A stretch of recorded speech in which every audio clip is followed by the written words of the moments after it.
Hey guys, and welcome back to Let's Play The Legend of Zelda Skyward Sword. So if you look closely, you may notice there are a couple things that are different at this point. One, my rupee total is different. Two, I've lost a heart. And yes, as you may be able to guess, I did do a little bit of something off screen. Nothing too important though. Basically, I just went back to Skyloft and picked up the last Adventure Pouch upgrade. So now we have a full 360-degree circle of Adventure Pouch stuff. It's nothing too big. I mean, you just buy it from Beetle. It's 1,200 rupees. I also, however, picked up a little bit more money so we can afford something else from him now. I'm telling you, like I said, once that Fun Island minigame opens up, my money troubles are basically over. So I can just get money whenever I want now. But we do have enough to pick up something else from him, and it is different, something we've never seen before, so it's definitely worth at least checking out. Alright, so we are going to fly out of the Thunderhead here. Now, it looks like it's a pretty short flight. You know, that doesn't look too far off, but you move pretty slowly along it, so it is actually a little bit of a flight. And, of course, you got the, I don't know, the bug dragonfly things or whatever. I have no idea what those are, but you got those bugging you along the way, too, so that can be a little annoying. Thankfully, they haven't really been around too much. Oh, there they are. Yeah, these things are actually what I lost the heart to. On the way out before, because when they can gang up on you, it can be kind of hard to avoid them all, actually, so sometimes they get a cheap shot in. That's just how it goes.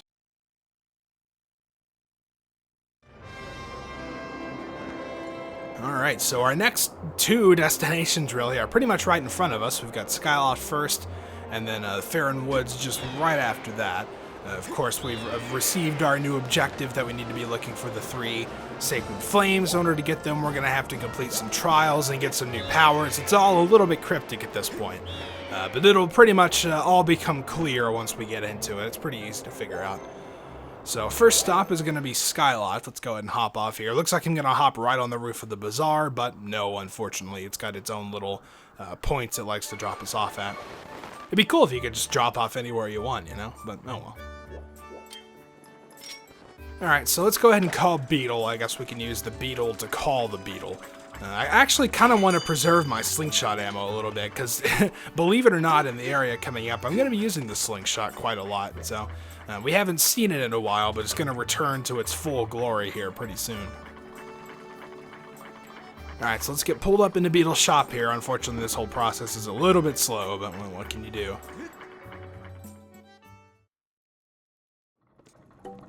Okay, so we are in Beetle's shop, and of course, the item on the far left here would be where the Adventure Pouch is, but like I said, we've bought them all, so there's no more to get. What we're here to get, though, is this little heart-shaped metal thing. This is a life medal. This has a bunch of mysterious and mystical effects, and Beetle doesn't even know what it does. That's kind of a strange marketing pitch, but we're a sucker for that kind of thing, apparently, so it's a real bargain at 800 rupees. I guess I'll take his word for it. And we buy it, and then the description guy, whoever this is going to explain it for us. It's the life medal. Our maximum number of hearts is increased by 1 as long as you carry it with you. So yeah, as you can see, it kind of goes away pretty quickly there, but our maximum hearts have now been increased from 11 to 12 since we have that in our Adventure Pouch. As you can see, we now have 2 missing hearts instead of just the 1. So in this game, there are 2 life medals, actually, that you can pick up, which will push you over towards 20 hearts. You start with 6, you gain 12 throughout the course of the game, and then you get 2 more through the 2 life medals. So all 20 hearts are there, it's just a little more complicated than it has been in previous installments, I guess.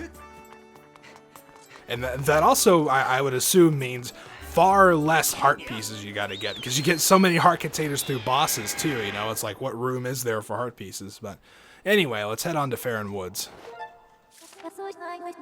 Alright, so our preferred descent area is going to be, of course, not at the sealed grounds over there, but rather in the Faron Woods place. Now, if you want, you can go pretty much straight to the viewing platform, which is roughly where you need to go. However, I'm going to drop off here at the Faron Woods entry, because it turns out there's actually a heart piece we could pick up now that we couldn't have gotten here before.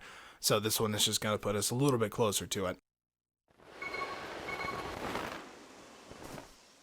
So it's been a while since we've been here, right? You know, this is the first real area we got to explore, and now we're going to be heading back to it.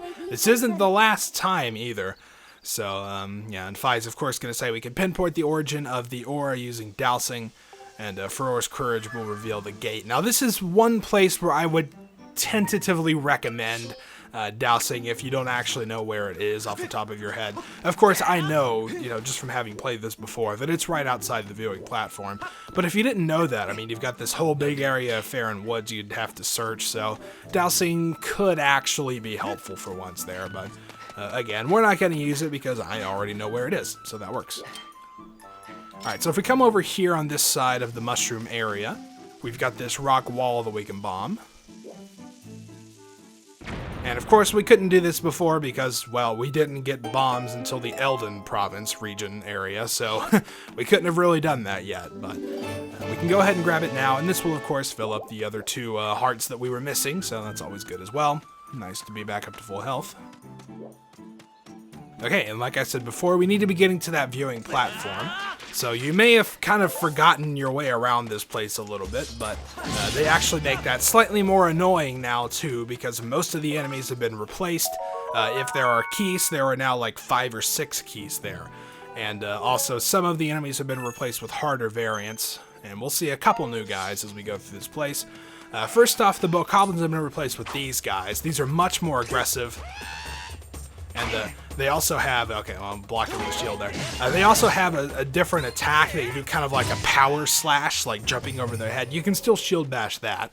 You just need to watch out for it because the timing's different. There's also an example of the Sacred Shield in action. You can see even though we messed up a shield bash there, it actually already recovered itself. So this is a very useful shield. Once you get it, you're pretty much going to stick with it from here on out. Okay, so now we need to find our way through.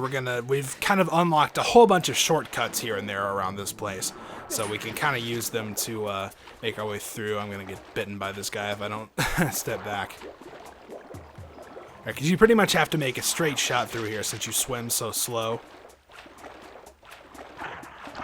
Yeah, because he comes really close to biting you, so like if you waste really any time, you're gonna get bit there. Okay, so you can see this is the viewing platform that I was talking about, and of course the trial gate is right here. There's all these blessed butterflies and kind of this little glowy dust stuff everywhere. So we can go ahead and take out the harp. Let's play a little bit. And that will open up the little gate to the trial here. Of course, we're going to have to play the full Faron's Courage to actually open it, so Fi is going to accompany us. Let's do it.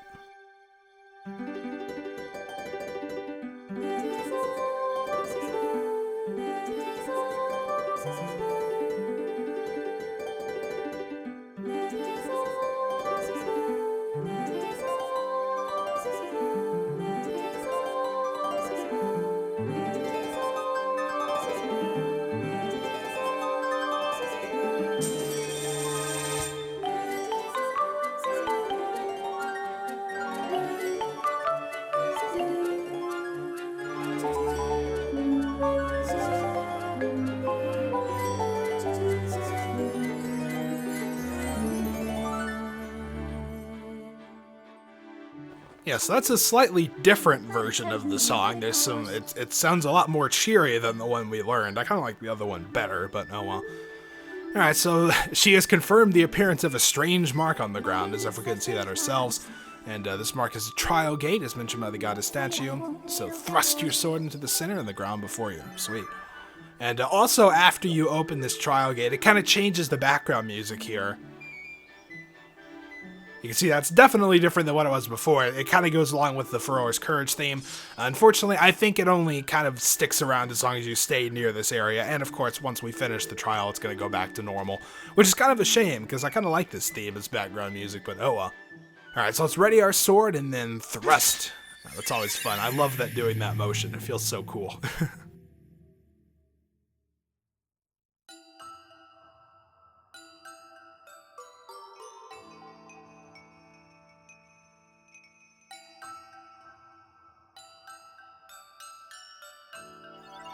Okay, so it looks like we've been taken to this kind of similar area. We're all glowy and shimmery and stuff. So yeah, Fi's going to explain. She can't follow us into this realm. It calls out to our mind alone. I would say that's kind of a relief, but unfortunately she could still talk to us from outside, so oh well. So this place is known as the Silent Realm. They're the domain of the spirit, accessible only to the goddess's chosen hero. And this tests the limits of your courage.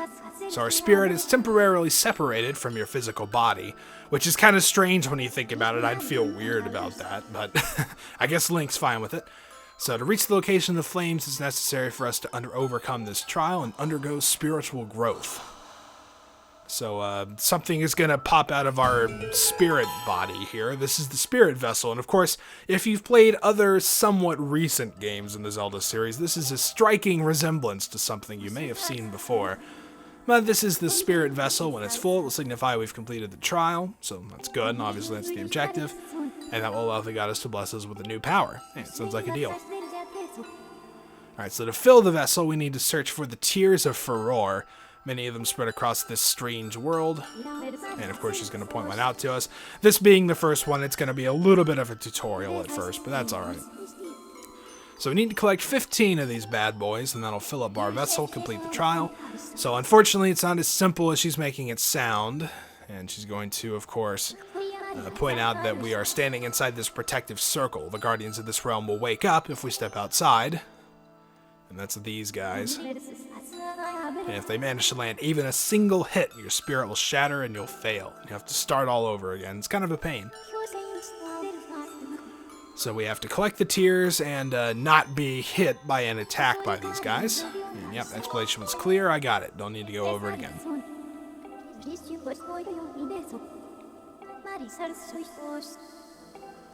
Alright, so now we are ready to go. So this is the first Silent Realm. Of course, we are going to be doing multiple of these. And we need to, we kind of got a little bit of an explanation from Fi. That basically covers just about everything, really. There's a couple little nuances here and there that as we go on we'll get kind of explained. But for now, we can step outside the circle and you can see things get a little bit crappy from here. It's actually kind of creepy the first time if you've never seen it before. These guardians chase after you. There's this intense music. But thankfully, we can pick up a tear, and it'll halt the movement of those guys for 90 seconds. They won't be able to spot you or hit you or do anything. They're just kind of inanimate statues back there. So you pretty much want to make sure that you've got the tear power or whatever active just about all the time. And there's something else we can pick up here, this little white orb-like thing. This is called a light fruit. It enables you to see beacons over the positions of tears for 30 seconds, which is very helpful. You definitely want to pick up the light fruits and keep that effect active all the time. Because you can already see, just from looking out, you can already see like the locations of a lot of the tears. So it's very helpful to have those beacons over them. So the second tier, you can also see we have kind of this flower on top of our spirit vessel, and it sort of acts as a timer for the 90 seconds we have. Once all the petals turn that dark red, they'll all kind of fall off, and we'll be vulnerable to the guardians again. So we got to pick up another tier, of course, to reset that timer and sort of refill everything. And that's basically the goal, is just to keep that active all the time, so you don't have to worry about getting hit. And also try to keep the beacons on top of the tiers as long as you can, too. So this little ghost-looking thing floating around with a lantern, it's called a Watcher. And basically, if you get caught by that thing's light, the Guardians will be immediately alerted to your presence. They'll start chasing you, and your timer will just instantly run out. So you got to make your way around. The guides that just kind of go back and forth like that don't chase you. There are some other ones, though, that will kind of chase after you. It can be a bit of a pain. Alright, so we can climb along this ivy here, and if you remember, this is actually where we found one of the Kikwis the first time we came through here. And there's, of course, another tier on top of this. There's a kind of rock wall here, but unfortunately we don't have access to our items or our adventure pouch or our sword or anything. We're basically just here. So they can't really do much about it at this point. So we can drop down, and Fi's going to explain something else to us here. So you can see we have this pool of kind of strange-looking water. This is known as waking water. It has unique properties. If we make contact with it, the guardians will be immediately alerted to your presence. So stay out of that at all costs. Watch where you step. Like she says, do not go in there. So we're going to have to make our way along this log to get through. And there's also another item we can pick up over here to the right of the tree. You can see it's kind of purpley. Let's go ahead and get it. And this is a dusk relic. It's pretty much the opposite end of the spectrum to the amber relic. Can only be found in these silent realms. So, you know, definitely they're going to be used for sort of higher level upgrades, since, you know, there's a very specific place you can find them. Alright, so let's pick our next tier. We've already got 5, so we're a third of the way done. This first one's pretty easy. There's really no need to fret too much about this one. But some of the later ones, they will step up quite a bit. So we've still got our beacons active, which is good. Now, this is one of the things that will actually chase you. Okay, the light is kind of just in an orb around it. If you get close to it, you can see it kind of tries to follow you, so you definitely just want to make sure you run away from that. And we can climb up these ledges here, and we can grab a tier on top of this platform. And sometimes there's a dusk relic over here, but it looks like not this time, so oh well. And we can also run back along this path here. And remember, this is actually where we found a heart piece earlier on in the game. We're going to use this tightrope to get across to another... Whoa. Okay, to another tier here. There we go. Alright, so make sure not to fall off again, because there's waking water down there, so you don't want that. Oh.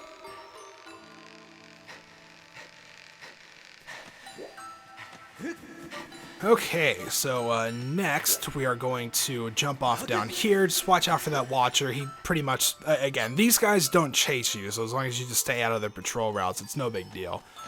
We've got a guardian right over here, but thankfully he can't see us or do anything. If we had a sword, we could whack on him, but, well, we don't, so oh well. You can grab the tier here. There's also another one kind of down on this little platform here. See, our light fruits are about to run out, which is why you can't really see the beacon anymore. So let's go ahead and grab another one and get that refilled. Alright, we can also check out this little place over here. Now you can see there's waking water that's kind of going in and out. You want to make sure to run when it's in, and don't touch it, obviously, that would be bad.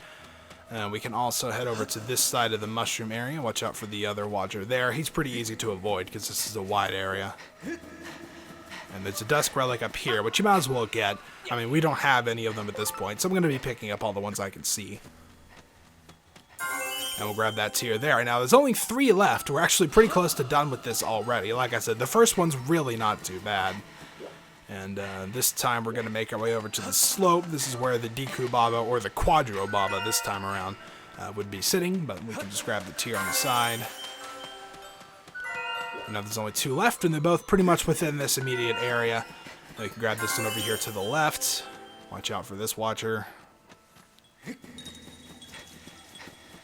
we go. Climb up here. And this time, if we head over to the right, you can see the final tier is going to be up on this platform. So let's go ahead and grab it, and we will have completed the trial. Sweet. So the trial will continue, however, until we exit. So proceed with caution on the way back to the entrance. So we've got to find our way back to that little circle. And of course, they kind of extend the light, so it acts as a beacon as well. And as you can see, we've worked this out where we basically just made a complete circle around the area. So that one works out pretty well. If you kind of already know where a lot of the tiers are, it can make your life quite a lot easier trying to get through here. So also, it's worth noting that once you fill up the spirit vessel, you no longer have a timer before the guardians will notice you. It's just always full. You don't have to worry about it. So now that we've completed that trial and made it back, we're going to get our new power, which turns out to be the Water Dragon Scale. The sacred gift grants you the power to explore underwater and even execute a spin maneuver. Ooh. So yeah, with each one of the trials you complete, as we already mentioned, we're going to get sort of a new power bestowed upon us by the goddess. And in this case, it looks like we got something that'll let us swim underwater, so that's pretty cool.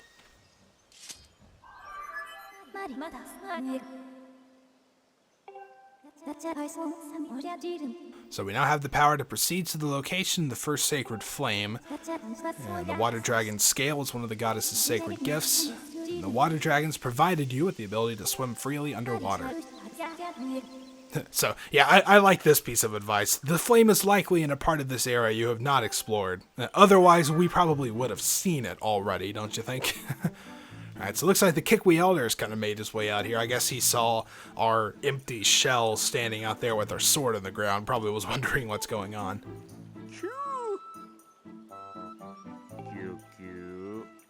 So yeah, he's pretty much just going to reiterate what we've already been told a couple times. So there must be places here in the woods we haven't visited yet. We should use the Water Dragon Scale to explore areas we couldn't get to before.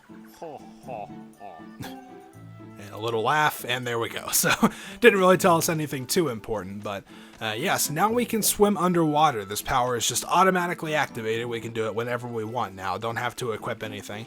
So if we can get in the water, we can now press A to swim, and we can kind of whoa, we can kind of point our way where we want to go. Swimming is a little bit of a pain because for some weird reason it's not controlled with the control stick. You have to like hold A and point where you want to go. So it's a little bit loose feeling. It's kind of strange, but we can now explore other areas. I'm going to recalibrate this real quick. Alright, we'll see if that's any better. You can see every time I started swimming, I was kind of going to the right a bit. It was kind of strange. This feels alright, though.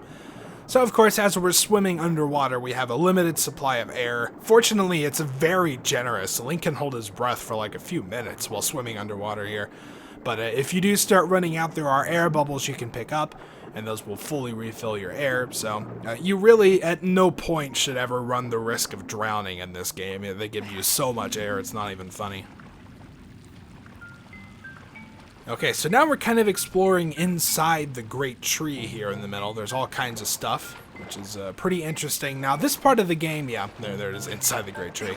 Now, this area in general really isn't one of my favorites. In fact, it's probably one of my least favorite places in the game. You'll see why in a bit. It turns out we're going to have to come back through this room like a total of 3 times, and it's such a pain because you got to destroy these Froaks every time. And this is why I was saying I wanted to conserve slingshot ammo. That guy I could probably just leave alone. I don't really need to worry about him. Ah. I was trying to recenter it again. I don't know. It's being weird again. Okay, there we go. It gets a little strange sometimes. That again is another one of my gripes with this game. The whole motion control thing. I mean, I guess it's a good idea in principle, but it's just the Wii remote and all the sensors and everything. It can get a little bit haywire every now and then. It's just kind of a pain. Actually, I am going to take this guy out because we're actually going to go over there. I almost forgot about this. There's a treasure chest you can actually pick up in here, which a lot of people probably miss, because it's not exactly easy to find. But it turns out if you can look over on the side, there's a little platform there it looks like we might be able to reach. And it turns out you can. You just got to get a lot of momentum in that direction. Oh man, he jumped off. Oh well. There we go. If you get enough of a push there, you can jump over here. And it turns out there's this whole little side path that we get to kind of walk on, climb around on, jump around on. And it kind of makes its way all the way around this whole central area. There's some keys up here, and there's actually quite a lot of them in this place. Oh, looks like we picked up a monster claw. It's so annoying that this has to like interrupt you in the middle of battle, you know? Like, really? That was the best thing you could come up with? And it did the same thing in Twilight Princess. It's disappointing they didn't learn from that, but oh well. Alright, so we can continue to make our way across, and you can see there's a chest over there. Now, this Quadrababa you need to pretty much take out with bombs. It's about the only way I'd think you'd be able to do it. You can see you can just throw it right in there, and it'll catch it, and that'll blow it up, because you got to jump over here. So there's really no way you could fight it while standing on this thing, because you wouldn't really be able to get over here. But anyway, once you take it out and clear the path, we can open the chest. And there's a whopping 300 rupees inside. So this is a chest worth remembering. And like I said, probably one that a lot of people miss. Because you might not think that you could actually get over on those little side paths. But yeah, you can. Alright, we can also kind of use it as a way to get to the exit here. If we kind of just walk along this path, drop down. You can see we end up on the other side. So that keeps us from having to go through those little windy platforms again.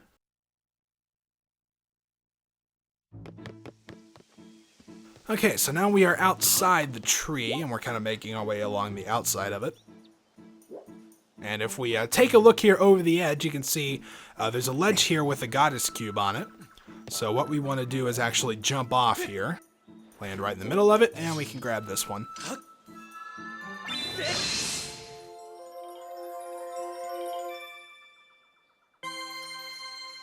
Sweet.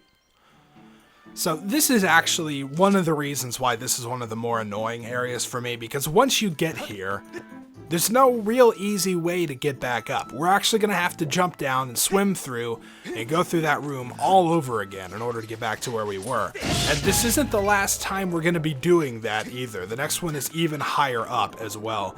So we're going to have to swim all the way back through here and do all this again. It gets to be kind of a pain and kind of annoying after a while too. So we've climbed back to where we were.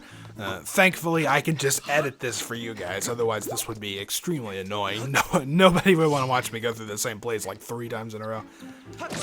Alright, so we can break this one here to get more slingshot seeds, which is pretty important because you need them. We're going to have to destroy some of these things along the vines. I hate missing because it just wastes a shot, you know? It might be a good idea if you're not very confident with your slingshot skills to buy one of the small seed satchels or whatever to hold some extra slingshot ammo, because it might be worth it in the end. But there's some more refills right there. Now, there's actually 2 different ways you can really go about this.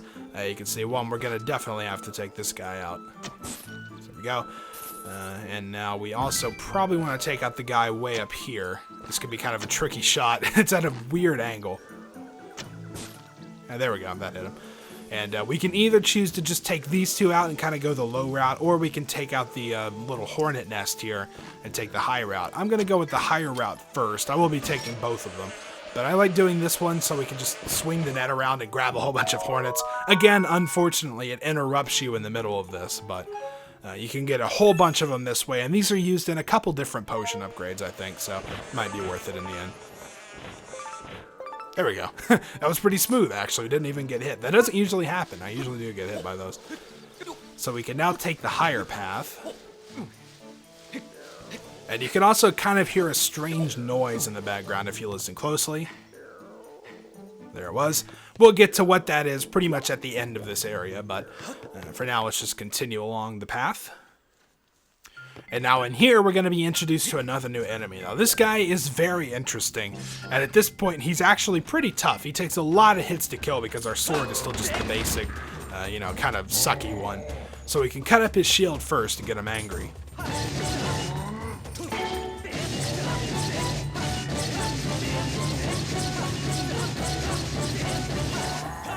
Was anybody counting? I mean, how many hits was that? It's crazy. And that guy, you don't really have to kill. I mean, they give you this little area here, so you can just kind of get around him, kind of lure him over here, and then run around. But you have to do that every single time you come through this area. So I prefer to just take him down once and be done with it. It's really not that hard. Okay, so we got a bird statue. We might as well take that. The great tree here. It's red, so I suppose we can drop down. We'd have to kind of fall through the tree, but oh well. Okay, so let's continue along the path. We've got another one of these kind of blue bokoblin guys here. And he's gonna summon a bunch of smaller ones. Alright, well, that went pretty well, actually. Didn't get hit, so can't complain. Pick up the money. There's sometimes items in here, sometimes amber relics. I think I picked one up in the first one. Yep, see, there's one. So we can also take out these keys. Alright. Now, this is going to be the second spot we're going to have to jump off the tree. Yes, after all this progress, we're going to have to jump off again.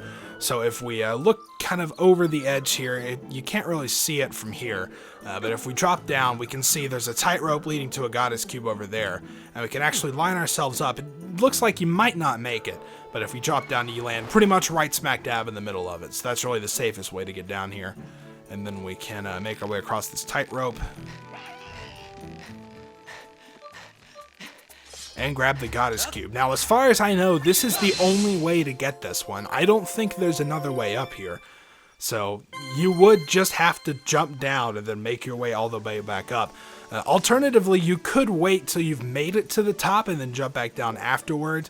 But unfortunately, there's yet another one we're going to drop down to. So we're going to have to climb back up from here either way to get to the final one. So that's just them's the breaks, I suppose. We're going to have to make our way all the way back up.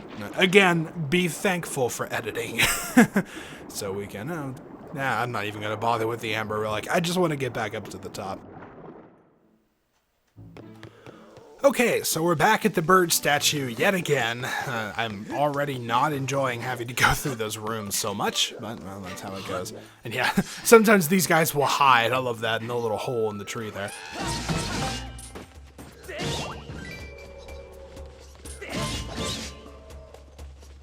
So let's just finish taking out all these guys so we can continue on.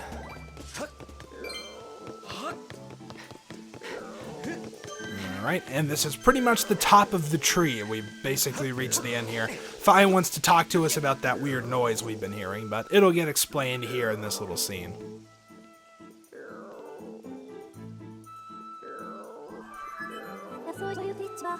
So, yep, we've reached the top of the tree. I love how she says, it's like, congratulations, you reached the top. Good for you. So perhaps you will see an area you haven't explored. Maybe so.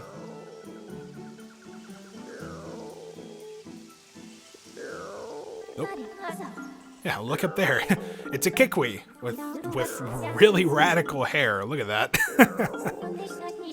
So the sounds we've been hearing were the loud snores of this thing. Yeah, it's been up here sleeping and snoring so loud we could hear it from down there. Alright, so yeah, we're going to use the slingshot here to wake this guy up. So let's go ahead and do it. You see we got like a little staff thing. Yeah, this is the old man Kiwi, pretty much. So yeah, I haven't seen one of you in a while. So his name is Yerbal. Now he's just the old Kiwi hermit. So can you really see me? Yeah. Are we not supposed to? Or slap yourself on the back. Some Kiwis can't even see me these days. Well, they probably can't get up here. I mean, there's no wonder. So what business does real life human have in these woods? We're here for the flame. Yeah, that's pretty much how it goes. A human who could see me and seeks a great flame. What am I about to tell you to another soul? Well, okay, fine, I promise. Now here they kind of pull a really cheap reference, but remember, it's a secret to everybody. Like, really, come on. I mean, we all know the reference, you know. I don't know, like that one seems a little forced to me, but the flame that we seek is most likely Faron's flame. The story begins very long ago when the goddess was still with us. So yeah, that would be a pretty long time ago. Goddess gave the flame to the water dragon, a great spirit that presides over the Faron woods. And the way I hear it is she left the flame in the care of the water dragon so that one day the mighty dragon could pass it on to the one from the sky. Well, hey, we're from the sky, right? Alright, so yeah, we gotta seek out the mighty water dragon. Sounds like a plan. Oh, that's kind of pretty, isn't it? So her lair is deep in a lake. She watches over the flame there. There's a problem, though. The gate that leads to that lake is sealed shut to all those judged unworthy. It's pretty much just sealed shut to everyone, but oh well. So thankfully he'll let us know how to open it. So to open it, we have to channel the power of the goddess into the symbol carved into the door. But it's not so simple. The symbol is incomplete. To unlock the gate, you must make the symbol whole. You know, all kinds of mumbo-jumbo, all kinds of hoops we've got to jump through to open this thing. So we should first find the same completed symbol somewhere else in the woods. And he's going to mark where the gate is. And actually, no, he's going to mark where the symbol is we need to find. So it's going to be up here, again, by the viewing platform. It seems like everything important here is by that place. So, yeah, we got it. We know where we need to go. Nope. What do you want, pal? Hey, it looks kind of gross, actually. It looks like moldy or something. I don't know. So, yeah, the water dragon is very persnickety about manners. And they ended up as mid-morning snacks. That doesn't sound good. Probably tastes like old cave moss, but I'm not in a real hurry to become a royal meal. Yeah, pretty much. Yeah. Manners, politeness, we got it. So he's going to be here napping. He pretty much just sleeps here all the time. That's about all he does. And there we go. So that's our hint on where we need to go next. And, of course, we're going to meet up with the water dragon. We already have one of her scales. That's what's allowing us to swim underwater. So, you know, it'd be pretty cool to meet the real thing, I guess. Alright, so before we stop it here real quick, where we need to go is this viewing platform over here. Now, if we take a look...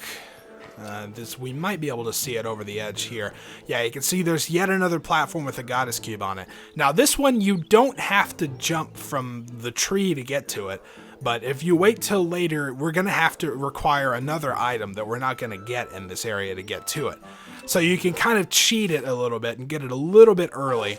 Thankfully, you can actually use the map to kind of line yourself up, because this is a bit of a tricky jump, again, because it really wasn't meant to be done this way. So we can just kind of dash off, use the sailcloth, and drop right down to it. So there we go, and that'll let us get here and take care of this thing.